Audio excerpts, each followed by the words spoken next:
So, the collective message that I was channeling today is pay attention to the patterns. A win is not always a win. When you're a spiritualist, especially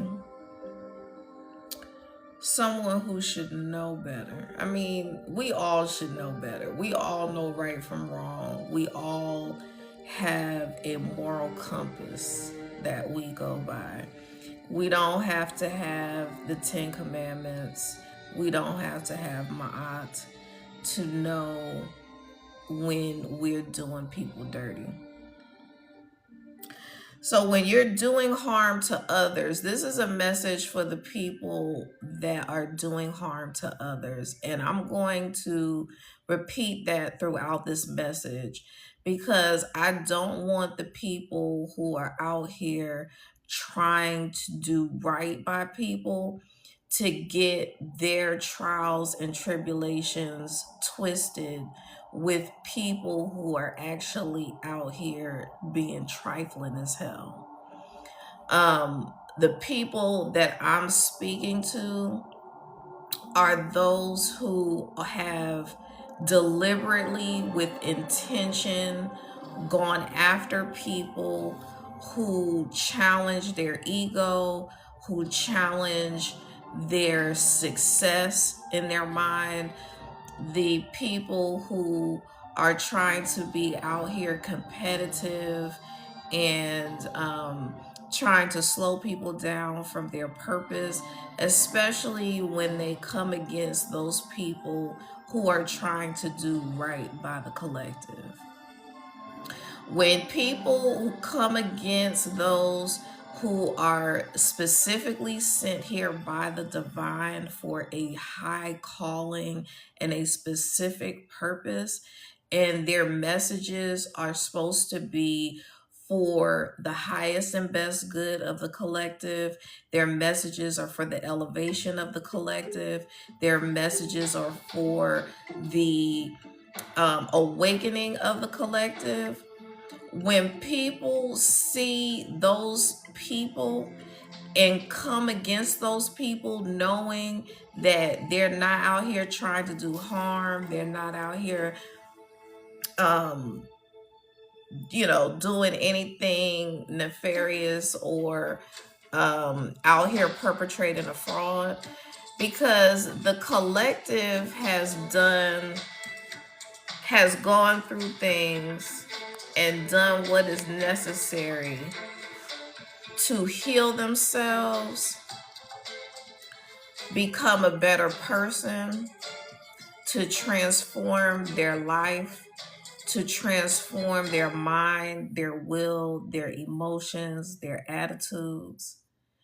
And those are the people who are heavily being come against by people who just want a quick fix, who just want to steal what these divine beings have and have worked for. And I talked about that in another live, and I talked about how it's basically like someone who worked all their life, who was self-made. They built their business from the ground. They created their success out of the mud. They had to do all these things to get a nice house, nice things, a nice car, just to have someone who doesn't want to do the work come and rob their shit and take things from their home and maybe steal their car and destroy the car. Just basically come in and violate all of the things that that person has worked for.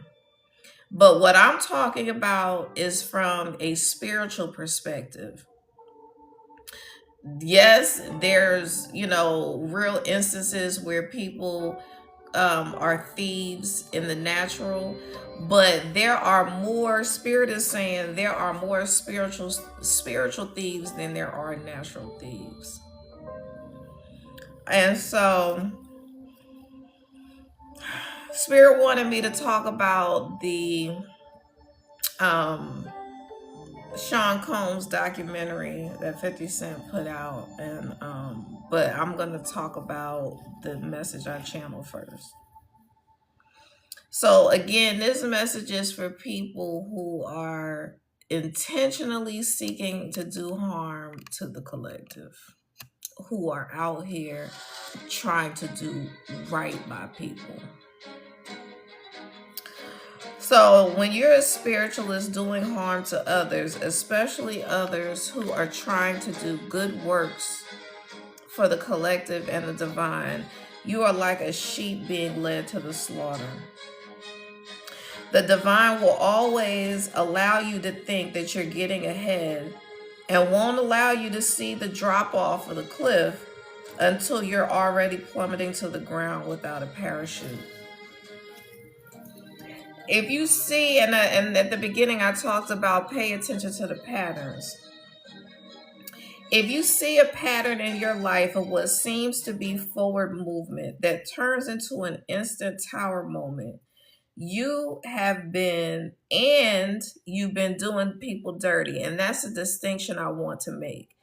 Divine beings that have a high calling are required to go through certain trials and challenges and tribulations in order to elevate.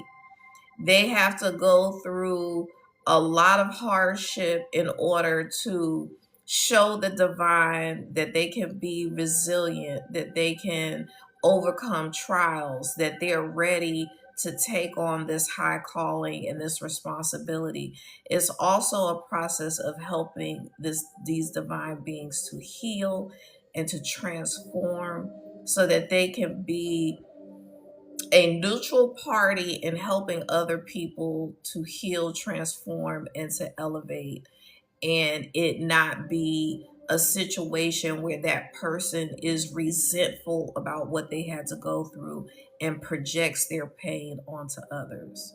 So basically, the things that divine beings have to go through that seem like tower moment after tower moment, those are for their elevation and their healing and their transformation to be able to help others, whereas other people will take those instances and blame the divine or blame source or ask why they weren't being protected and things like that. So there's a difference between a tower moment for someone who is doing the collective dirty versus a tower moment for the people who are here for a divine purpose. Hey, eternal life. So if you have I'm going to say it again. If you have a pattern of what seems to be forward movement that turns into an instant tower moment, and you've been doing people dirty, that is not a test, that is karma. And what happens is people get into these predicaments and they try to blame other people, or like I said, they try to blame source or blame their spirit guides or what or whoever they want to blame. But those same people are just simply a mirror to who they actually are. And so it's always interesting to me how the most trifling people are frustrated by other trifling people that do the same shit that they do. It's basically like those people who can dish it but can't take it. Like they dish out all of this bullshit, but really deep down, they're super sensitive, super emotional, and they could never withstand exactly what they're giving to other people, what they're projecting onto other people. And so, like I said, these situations are not a test of your resilience the way it is for people with a higher calling. It's a it's like just encountering your karma over and over again. And a lot of and it's just like the saying, is It's basically insanity to do the same things over and over again and expect a different result. But because the divine will allow you to have decades of what looks like you're getting away with the bullshit, when you actually encounter the walking karma that is here to bring judgment, final judgment to people, that is when people get hemmed up. And that's where, the divine is like, okay, we gonna let you rock out. We gonna let you keep doing this shit to people. We're also going to let you suffer the consequences of your actions, so that in effort to try to get you to course correct yourself. But if you continue to not course correct, we're going to put you right in the direct path of that walking karma who is here to serve judgment. You said whenever you have a higher calling, you're supposed to know better. Exactly. I mean, in a sense, you get hit immediately because you already learned a lesson. It's about integration. Right. And the thing is that the people who are trying to do right by the collective, the people who want to be the change that they see, I know that's very cliche-ish, but it's real. For the people who are trying to become the change that they want to see, when they recognize they don't like their attitude, when they recognize that they're just being angry in life and it's not working out for them and it's just stressing them out and it's stressing everybody out around them, when those people recognize those things and ask for the divine's help to change those things, that's what the divine is hoping people will do, is for them to connect with their spirit guides and integrate with their higher self and ask for help to see something different in their life. But instead of doing that, a lot of people, I'm not going to say most people, but a lot of people, well, spirit is saying most people, will become bitter, cynical, hardened, resentful. And they will turn, instead of alchemizing the hard times and the challenges into their power and success and integration with their higher self and elevation and ascension, they then just become resentful, and they may see that they're just going to start functioning from a simply humanistic perspective. And so I've talked about that before. When you function from a strictly human perspective, you then go into hustle mode. And that kind of relates back to Diddy's situation. Like, he claims he tried to be spiritual and he's comparing himself to Christ, but at the same time, he's using worldly manipulation tactics, worldly hustling mentality to get ahead of people. So you mean to tell me that you believe in the divine, you believe that you're actually comparable to Christ, but as you're getting money for your artist, you're taking all the money and starving your artists out? That's not how this shit works. And I can guarantee you, like, I'm hearing Mace, but I can guarantee you that one of those people that he screwed over is that walking karma that is here to bring judgment. I don't like putting people on that type of pedestal, but I heard Mace. So I'm just gonna leave it there because I trust the divine. And so Yeah. Um so the divine will always, I think I just said that the divine will always allow you to think you're getting away with your shit for decades just to get you in the energy of the ultimate test or karma or walking karma. And so they allow you to think that the games and the manipulation you've played all this time has not seemed like a permanent plight in life. But spirit will have you encounter that final judgment or that energy that carries the final judgment. Confirmation, Bert, as one last opportunity to get it right. This person will call you out and will give you the opportunity to bow out gracefully.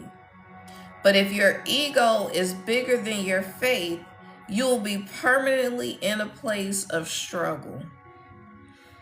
None of the positive messages, and this is for a spiritualist. So, like, none of the positive messages you deliver will pertain to you, no matter how delusional want to make yourself. And and so the song that's on is I Am the Exception. And just like I said, I'm actually playing the Reckoning soundtrack. But the composition that is playing is called I Am the Exception. And that's what I'm talking about. These people think that they're the exception, that the final judgment is not going to smack them. And what I have been talking about is that spirit is establishing judgment in the earth before people transition. So whereas like the final judgment is seen as what happens when we transition, spirit is now dishing out final judgments while people are in the physical. And so what I've seen some videos about the jurors from the documentary, the Diddy documentary. And I have had this message kind of brewing since the documentary first came out. But I have been out of town and I have been hesitant to talk about this because there are some parts of the documentary that are questionable as far as how they edited some things, because I think his name is Toure. He did a lot of interviews of people in hip hop and the music industry years ago, like when Biggie was alive, and he was talking about how there was footage from an interview that he did with Biggie that was cut to a totally different time frame. So it made it look like Biggie was talking about his impending death, but it really wasn't. He was just talking about the neighborhood.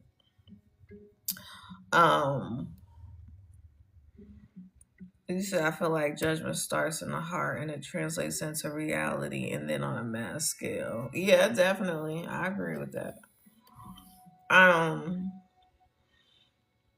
But like initially when I tried to watch the series, I got through most of the first segment and then I fell asleep and then I woke up and watched another segment and then I fell asleep and then I woke up and it was like the end part.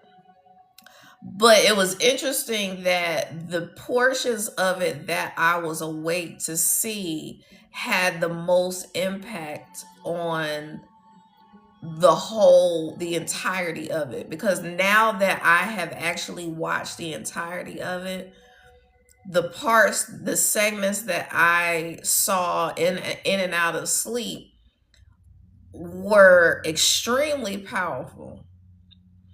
And I'm happy to see that other people are talking about the jury portion, because the jury portion is one of those segments that I watched that I was like, whoa, like, oh shit.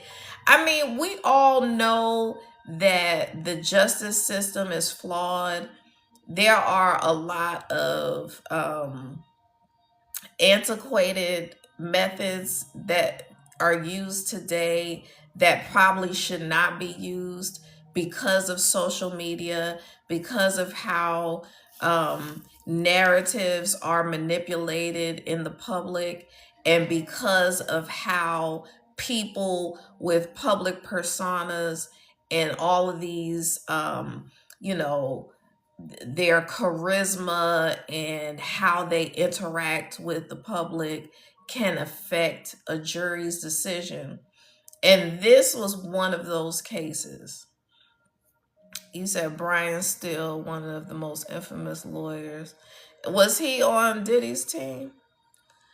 Um, but what's interesting is that, because in comparison to like a state case is reactive. So something happens and they react to it, they arrest the person, and then they have to build a case after that. But with a Fed case is built before they go after the person, before they indict the person. They're building it, they could build a case for years. That's the one major difference. Another major difference is state judges are elected and federal judges are appointed. When you're elected versus appointed, like from an election standpoint, you want to, please your constituents. You want to do the right thing. You can be bought way easier in those circumstances.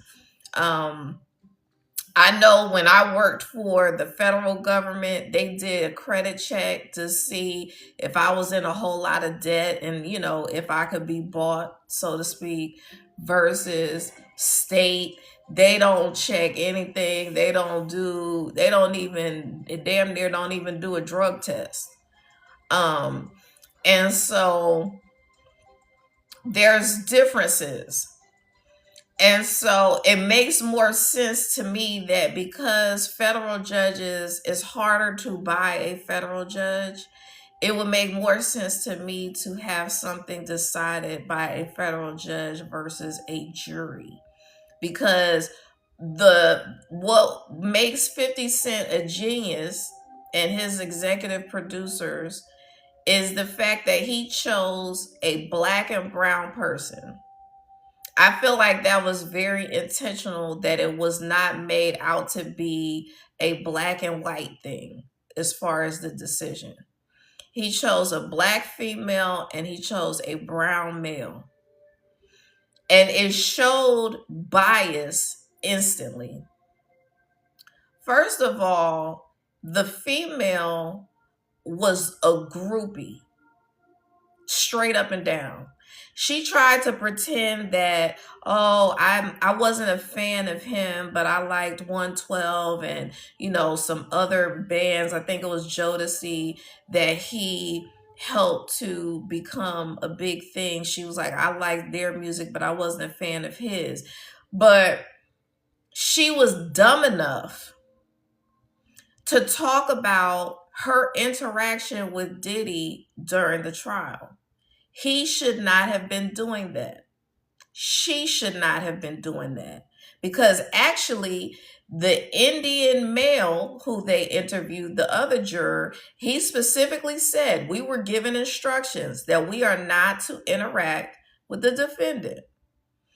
And I went to law school for a year, and in my criminal law class, the instructor said, all you need is one juror to win the case.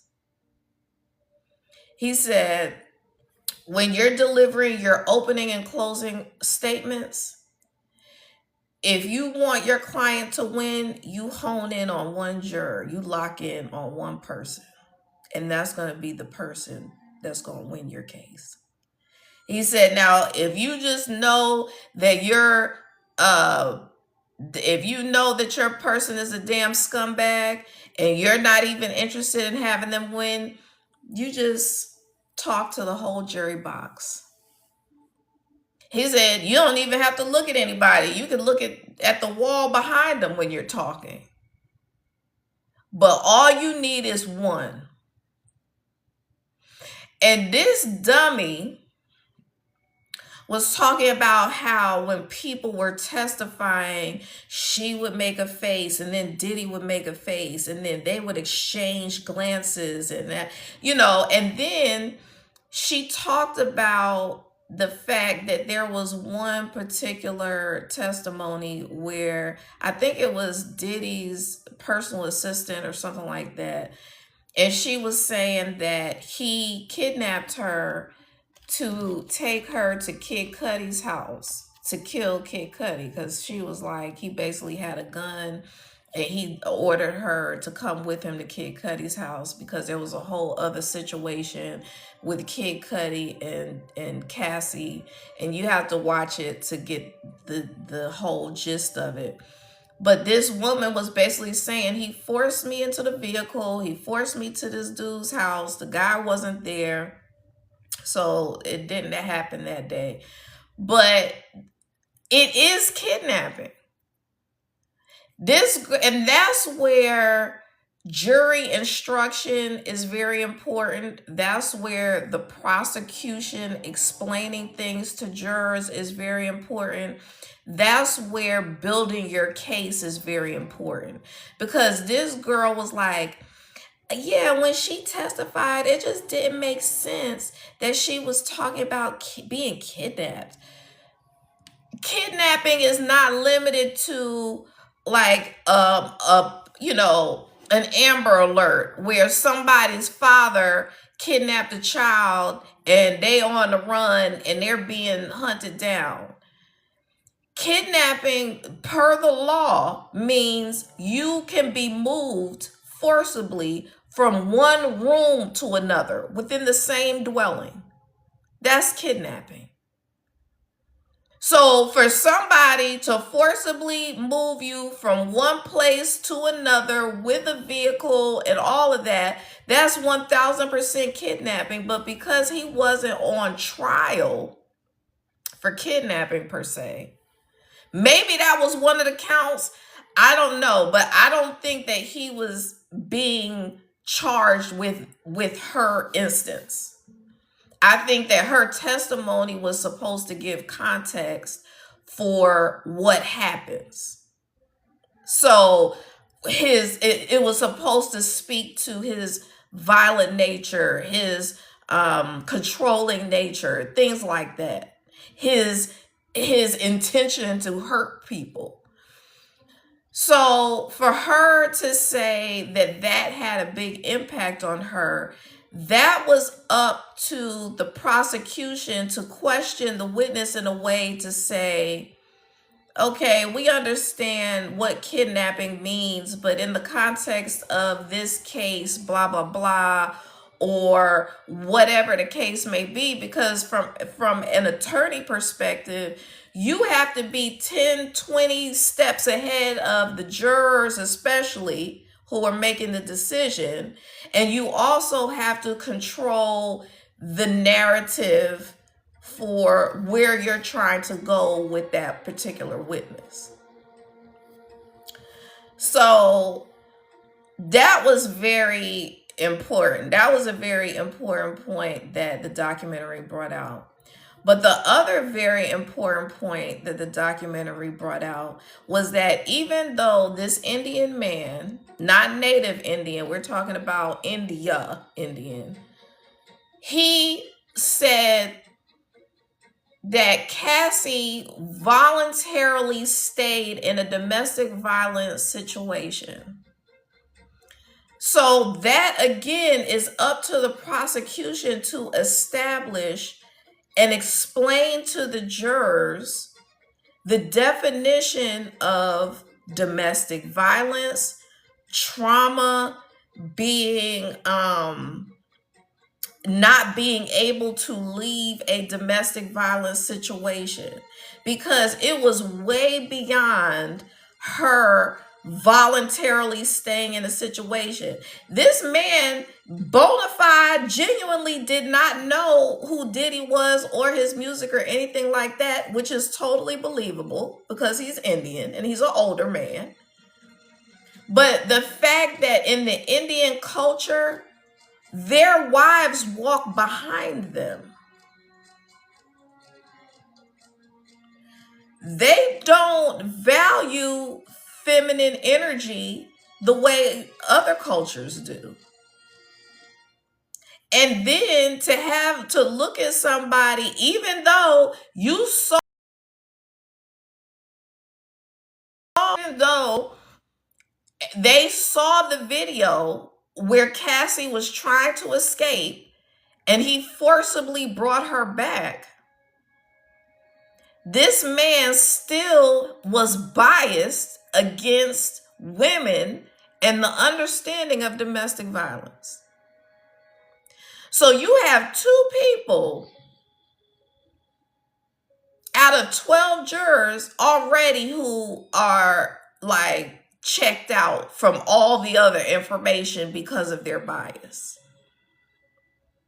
And then they talked about how Diddy's team basically paid content creators and people who are on social media to come to court, to the trial every day. And then they would huddle up afterwards, afterwards for like a briefing or whatever, in order to control the narrative that is in the media. And when you don't sequester your jurors and you let them go home every night and you let them watch the news and the media, this dude escaped RICO charges through his charisma in the courtroom, his celebrity, and the media.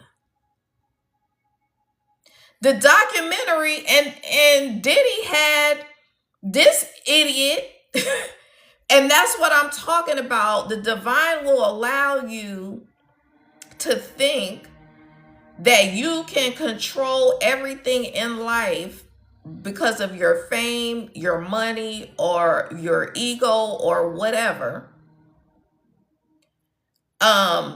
He had someone follow him for the week before he got arrested, while he was ordered to come back to New York, while he knows he's under investigation. He had a videographer follow him. And this videographer, the opening scene of the documentary was him talking to his attorneys about getting the grimiest of the grimy people through media and social media to concoct a story and a narrative that will help him because he's losing. Then another very interesting thing that he did, because I actually talked about succubus and incubus energy. I talked about that yesterday. I talked about people who harvest energy. And this dude understands how to harvest energy. He understands how to suck the energy out of other people and use it for his power. Now, when you're doing nefarious shit with energy and you're not alchemizing it in a positive way, it's not going to end up working out for you. It just because of the laws of the universe, it may give you the illusion that it's working for you. But what this dude did was, him and like maybe two other people and his videographer, they got on bicycles and they rode through the streets of New York. The irony that New York is called the Big Apple, from a spiritual perspective, is just like classic divine work. But New York is one of those cities that has a pulse to it. If you want, when I went to Dubai, Dubai has been built up to look and feel like New York, Miami, and Los Angeles. That is not by mistake. Those are, first of all, New York, Miami, and Los Angeles are like a triangle if you look at it on the map. And then the energy and the pulse of these cities is tremendous. Ironically, as I'm talking about this, Diddy, his crimes and his properties center around New York, Miami, and Los Angeles. You said New York is so diverse in energies and spiritual systems. Exactly. When you go to New York and Los Angeles, you can be anybody you want to be, especially in New York, and nobody is like shocked, appalled, dismayed. So the fact that he goes to get into the energy and the pulse of New York, he's weaving in and out of traffic on a bicycle. He's pedaling a bicycle. So he's building up his own energy. He's moving the chi in his body. He is integrating his energy with that of the planet. And then New York is a melting pot. Like you said, Eternal Life, there's tourists from everywhere in the world who are bringing the energy of all points in the world to this one city. And he's absorbing and pulling off of all that energy. Not only that, but in the midst of one of the biggest crises in his life, he still got people, hey, can I get a picture with you? He's still being groupied, even though all of this information that's dragging him through the media is making him look like a demon. He's still being groupified. And I posted a video where Andre 3000 is talking about how detrimental it is to deify and idolize celebrities.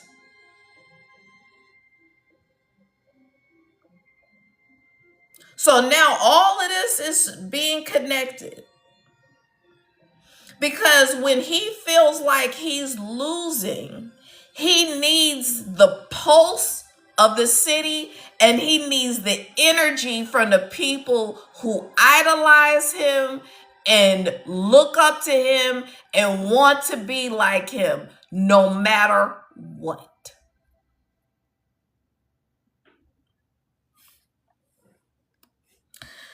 So, and one thing that is even spookier than this dude is his son, Justin. So he has basically taken this boy under his wing. Christian is there too, but Christian still has like the influence of his dad, I'll be sure, who hopefully will help him to balance some things out. But this young man has basically been groomed by his father and sees the benefits. He sees the downfall, but he also sees the benefits of this influence, even throughout this trial. And so we can only hope that he doesn't exactly follow in the footsteps. And so, and another major point in the documentary was when that whole stampede and those 9 people, I mean, the fact that 9 people died at that City College incident that Diddy was responsible for, that's significant in itself. But the fact that he understood that it was that incident that killed these people that made him famous.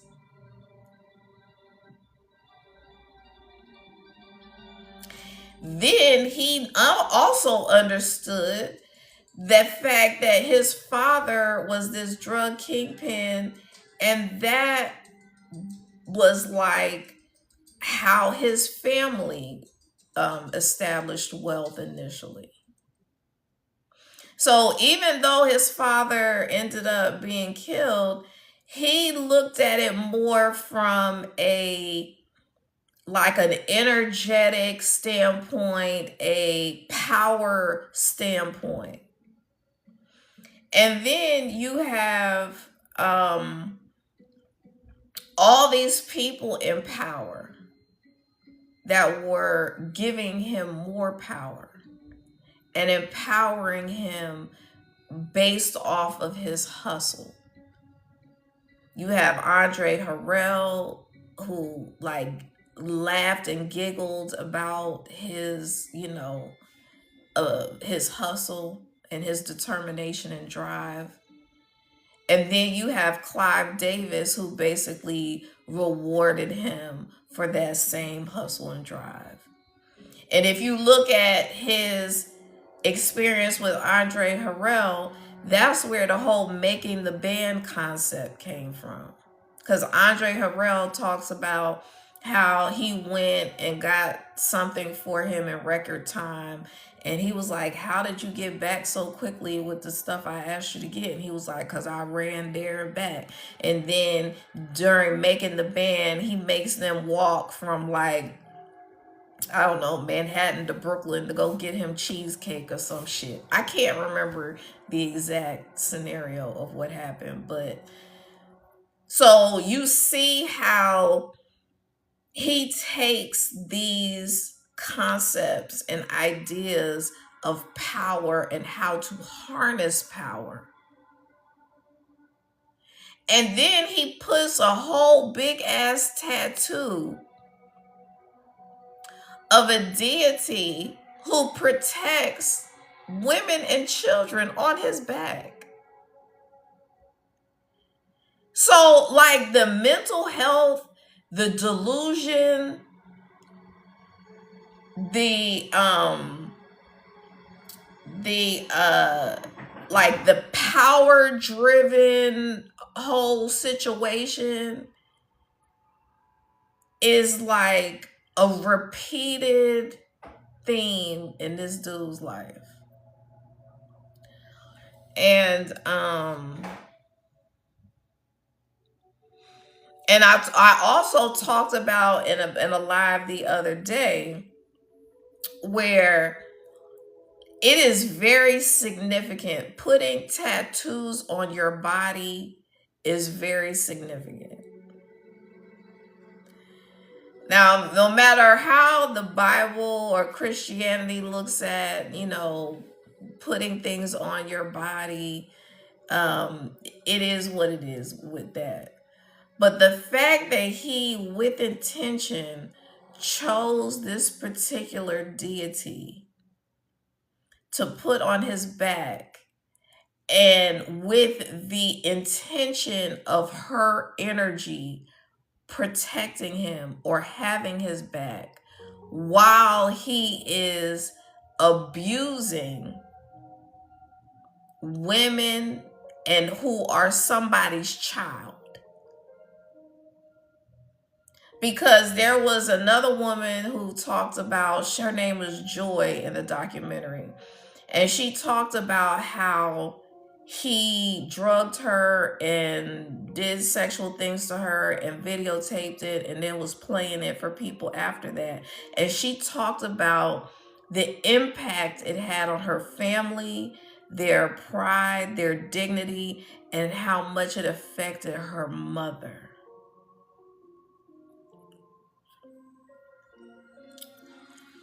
You said, was that last minute or he been? I think he's had it. I don't think he got the tattoo when all of this stuff started happening. I think he's had that for a while, but I'm not sure. Um, but I also think that it was significant that he had 8 attorneys working for him. Because if you understand how big cases like this work, you want to have people who specialize in different areas working on a team. And that's what like OJ had going for him as well. When you have people who specialize in different areas of the law assisting you, that's what you need. Because with a case as big as this, whereas other times attorneys might rely on like a paralegal team or something like that, you have to have experts in these areas checking behind the paralegals. You have to have them devising a strategic plan. And but what I would have done in the prosecution's position is I would have had someone dedicated to watching the interaction between the defense and the jury. Because the judge did catch it at one point, but it clearly did not stop it. And you know, like from a human perspective, you can't totally control the outcome of everything, because these 12 jurors have their own free will, their own minds, and whatever decision they were going to make was what it was going to be. But from a spiritual perspective, the divine is not done with homeboy by any stretch of the imagination. And I just like the fact, even though there's some questionable things that are, with the documentary, I just like the fact that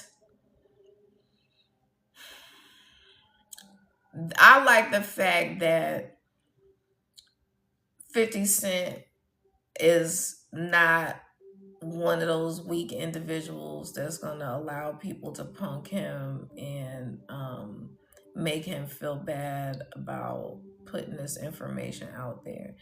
Now, I personally feel like if they didn't have hardcore evidence that Diddy was involved in Tupac and Biggie's death, I mean, we all have our speculations, we all have our theories or whatever. It's been speculated in the media for years.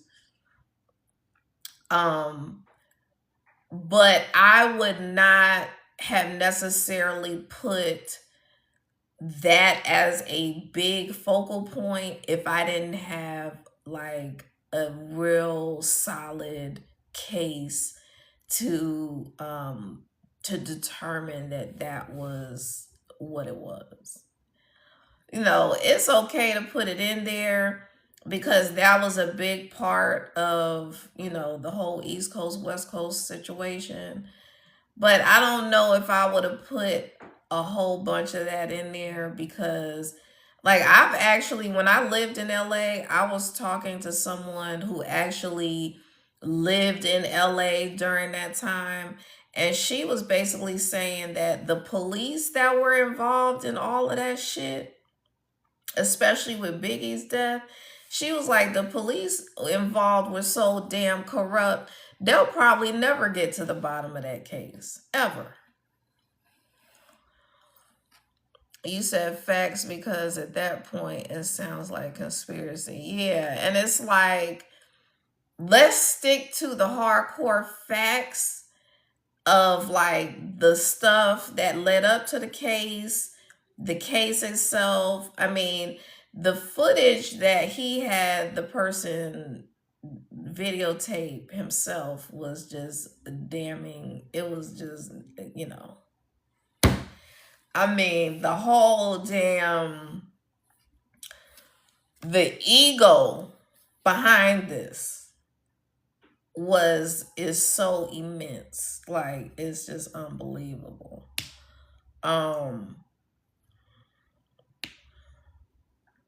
So I think I made all the points that I wanted to make.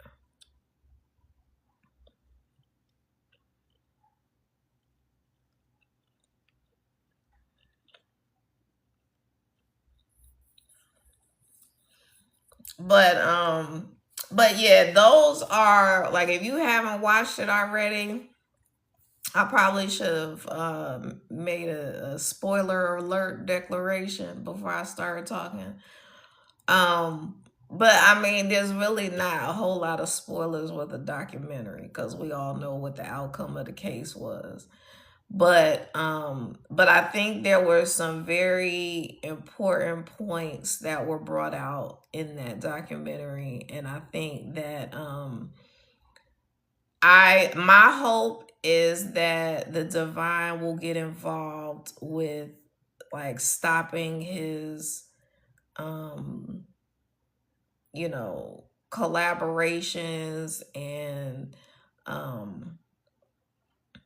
you know, pay promotions and things like that.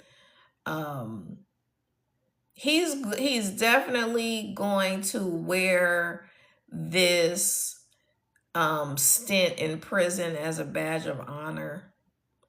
He's going to come out feeling like his father, the kingpin, who you know, has now been to jail and prison, and he's gonna seem like he's gonna feel invincible and larger than life. And that's where I was going with the collective message, is that now that he really feels invincible, the divine is really gonna drop him off of a cliff.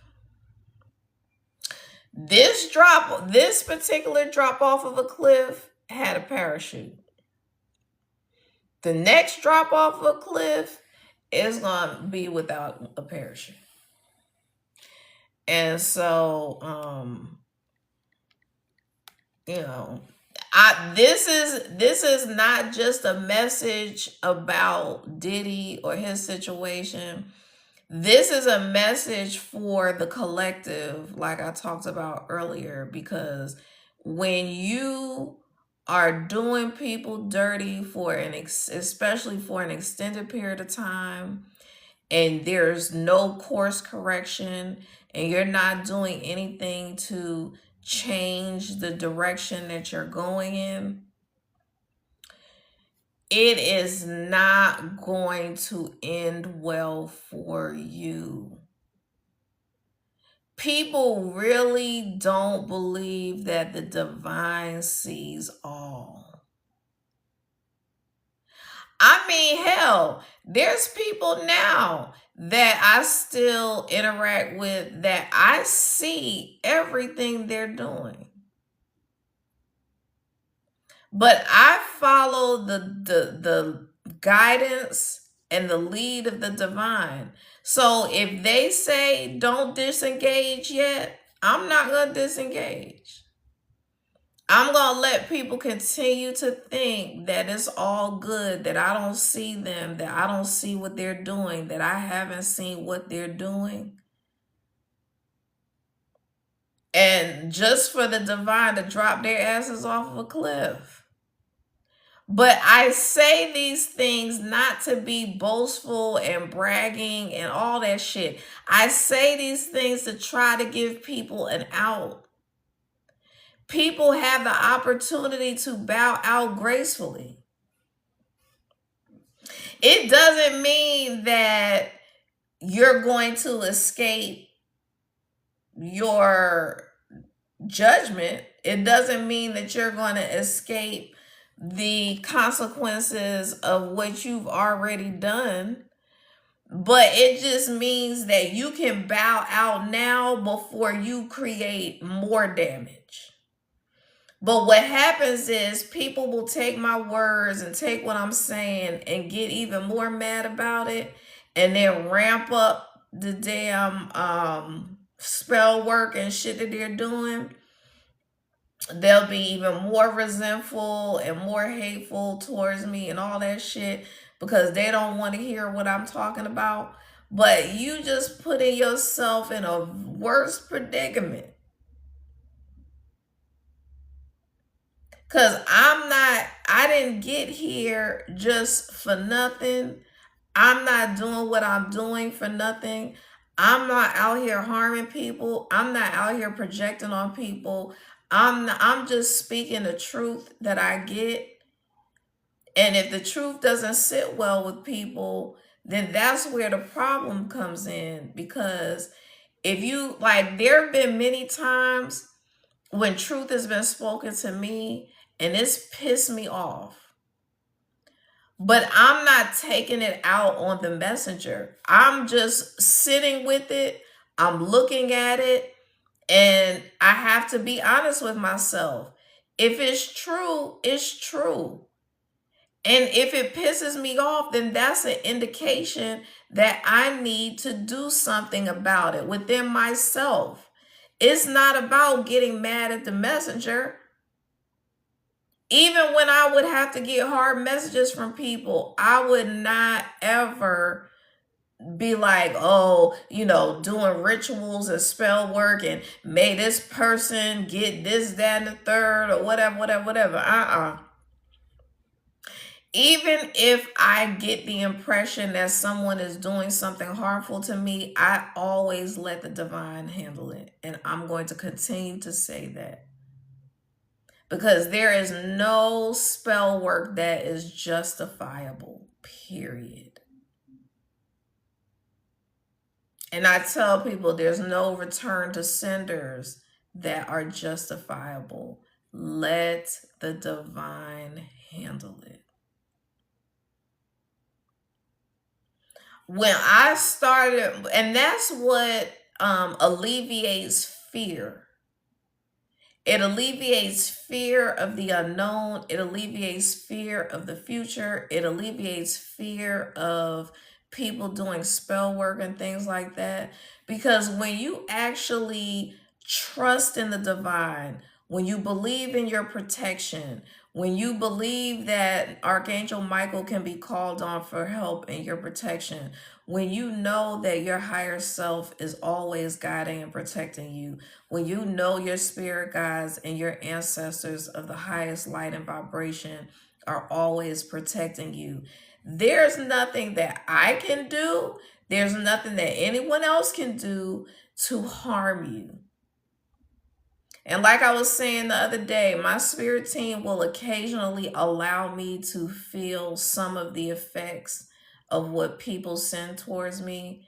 But that is just to keep me aware of the protection, the level of protection that I have. It's not to scare me. It's not to imply that I've done anything wrong. It's not to show me that, I'm not as protected as I think I am, or that I have to do anything in retribution. It is just allowing me to be reminded of how thankful I need to be for the level of protection that I have. And that's for everybody.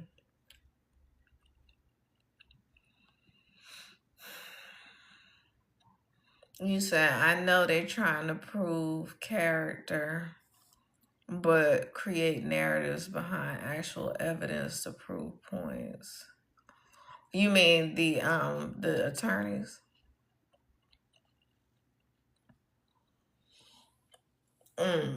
But honey, I think that okay, yeah. I mean, and like I talked about that before, that's all the law is. It's which side, whether the defense or the prosecution, which side is more cunning, more strategic, has more has more evidence, has more case law. And I mean, there are cases where there's some amazing defense attorneys where all the odds were stacked against their client and they were still strategic enough to beat the case, or in Diddy's instance, beat the major charges of the case. So 50 months in comparison to 30 years, like damn R. Kelly's situation, way different. And it does boil down to money. It does boil down to like with R. Kelly's situation, he was actually like, he had women captive and shit in his house, which is crazy. But I do feel like the documentary that came out about him after the fact is what really drove the case. And so there's a good chance that this documentary could really support other charges. I mean, I don't know. I don't really care to do a reading on the situation to look into it deeper. Even if I did, it's probably a situation where the divine doesn't want to reveal everything that they're doing specifically. It's just a matter. I know for sure though that they're not done with him. That I do know for sure. For sure. So, but thank you for hanging out with me, Eternal Life.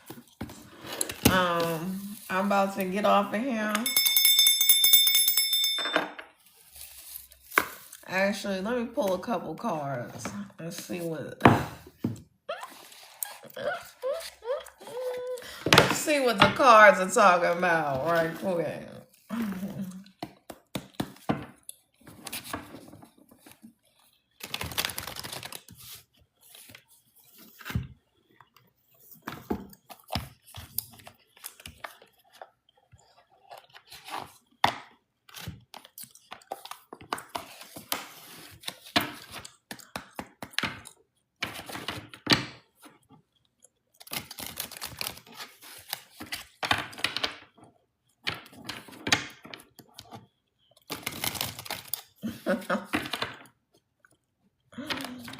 I keep hearing Mace. They keep talking about Mace. That's why I'm laughing. And I'm laughing because Mace was like the one who got all deep into the church. That's why it's so damn funny to me.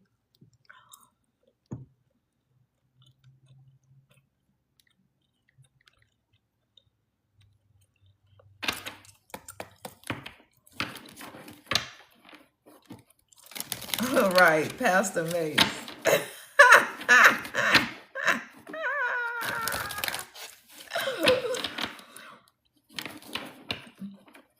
I keep hearing that.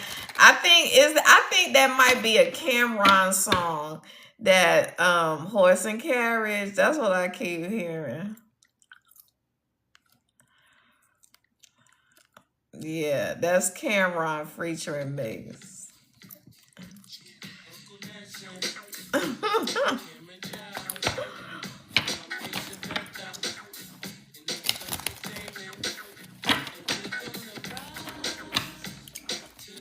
And the album is called Confessions of Fire.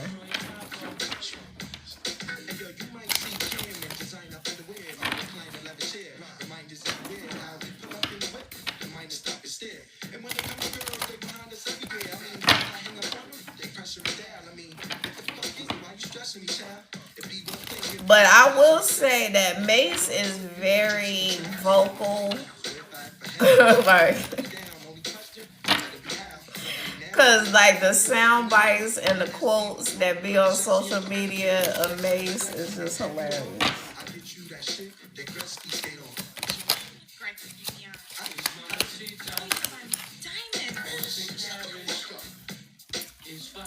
Despair,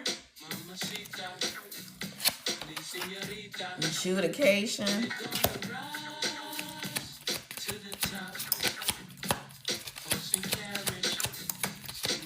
And look, behind him, that shit says not hiring.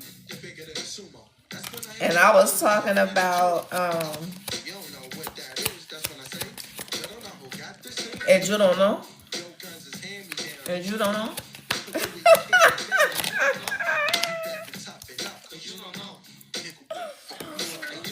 Thief. He was stealing from them artists.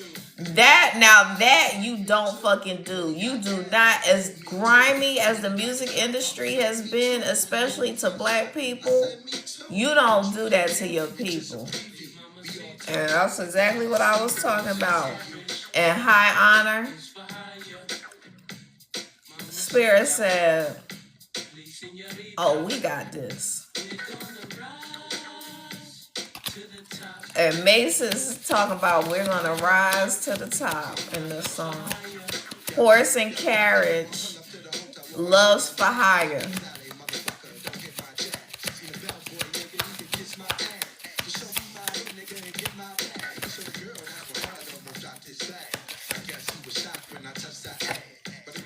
Damn. Imprisonment.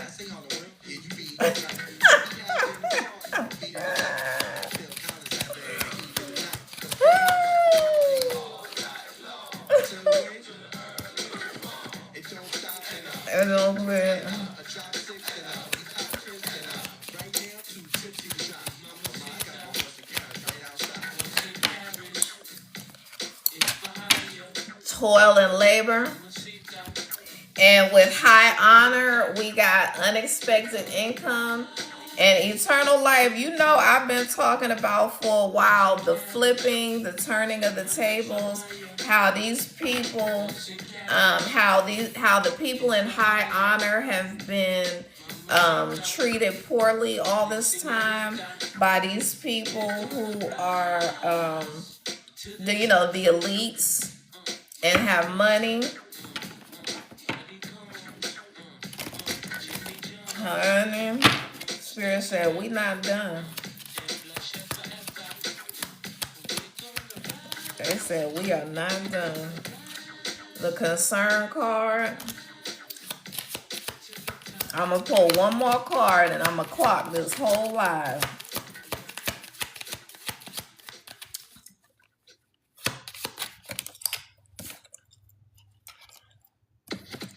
Message. I say I'm going to pull one more card and clock this whole live. Message sent and received. And it's the number 7. Yes, the power shift. They don't even know that it's coming.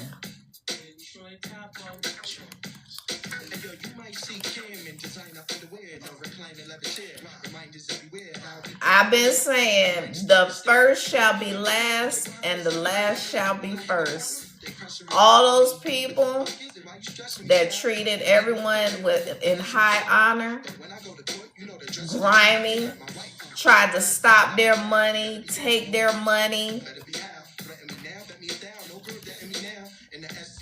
A thief stealing their money, trying to block their spiritual gifts, trying to block their ascension, trying to block their mission and purpose in this earth. Spirit said, get ready. Get ready. Because now y'all gonna be toiling and laboring. Ain't gonna be no more nothing to steal. Because the divine is gonna have that fully secured for the people that are in high honor. And you don't know? And you don't know? Calling judgment on the planet.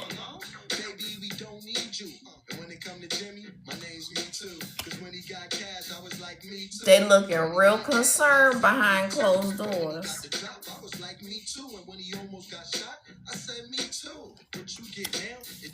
Live clocked.